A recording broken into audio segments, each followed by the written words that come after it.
আসসালামু আলাইকুম দর্শক। জাতিসংঘের ৭৯তম সাধারণ অধিবেশনে যোগ দিতে ২৩শে সেপ্টেম্বর নিউ ইয়র্কের উদ্দেশ্যে রওনা হচ্ছেন প্রধান উপদেষ্টা ডক্টর মোহাম্মদ ইউনূস। একটি বাণিজ্যিক ফ্লাইটে নিউ ইয়র্কে পৌঁছাবেন তিনি।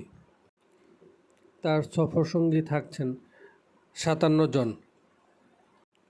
অথচ শেখ হাসিনার আমলে তার সাথে ১৫০ থেকে ৩০০ জনেরও বেশি সফরসঙ্গী থাকতেন। সফরসঙ্গীদের বিশাল বহরের পিছনে খরচ গিয়ে দাঁড়াতো ২০ থেকে ২৫ কোটি টাকা। এটা শুধুমাত্র অপচয় ছাড়া আর কিছুই ছিল না। এত বড় বহর কেন যাচ্ছেন, কী কারণে যাচ্ছেন, কেউ জানত না। ডক্টর মোহাম্মদ ইউনূস শেখ হাসিনার অপচয়ের ধারা থেকে বের হয়ে এসে নতুন একটি মাইল ফলক তৈরি করলেন।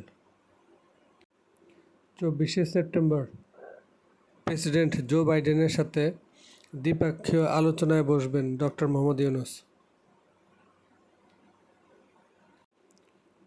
সাথে থাকার জন্য ধন্যবাদ দর্শক।